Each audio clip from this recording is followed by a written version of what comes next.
Of course, Sagar. I mean, but we were from a generation where we were a very different generation, where because it was a very Guru Shishya Parampara kind of a treatment or a learning, because what happens is we were, of course, given the gurus by the Guru only when he thought that we were capable enough to wear them.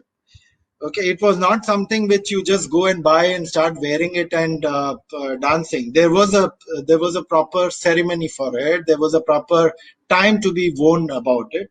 And also, I don't remember till date that I would have asked my guru, or had the audacity to even ask him that when can I start performing on the stage. We would never ever dare to say ask that. If he thought that yes, we were good enough and we were equipped enough and capable enough to perform on the stage, he would give us some small little piece to perform, and we were happy with that. And today, when I see many students who call me up also, and the first thing they ask is, can I start performing after 2 months or 3 months, or when can I start performing?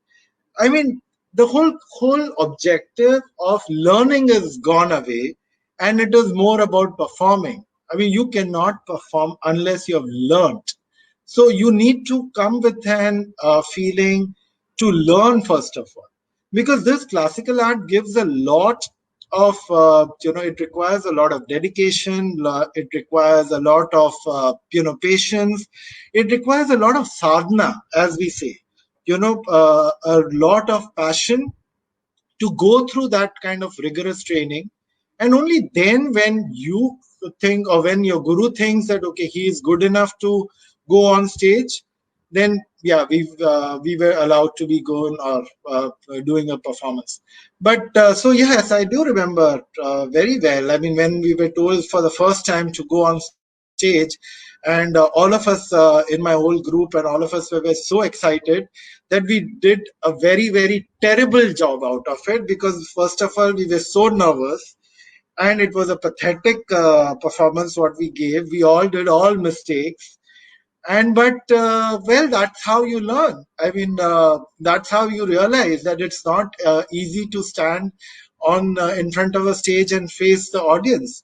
And that is one of the reasons why in my studio, actually, we have started this particular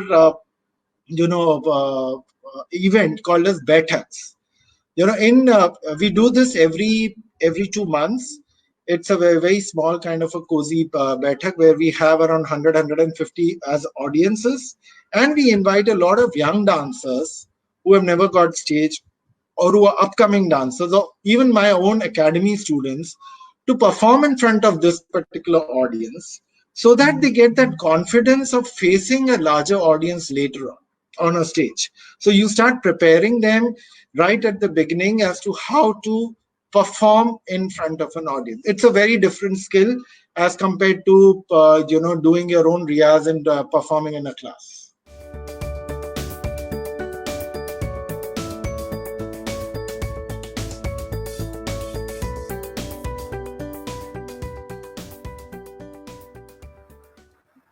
I guess, of course, दिक्कतें आती है. It's not easy to be in two different forms which are equally demanding, because of course the corporate life is equally demanding. There are a lot of pressures. There are a lot of you would be knowing sales targets and presentations to be made.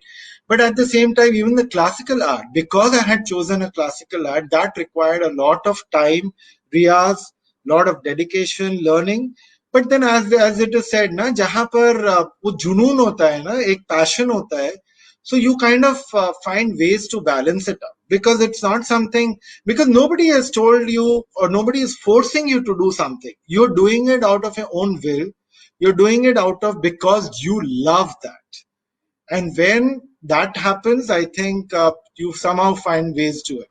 Because I do remember, even after a long day of work in the corporate office, I still used to go even at 7:38 late night also for rehearsals and riyas and all that, and learn from my guru, and come back home very late, and then next day the same thing.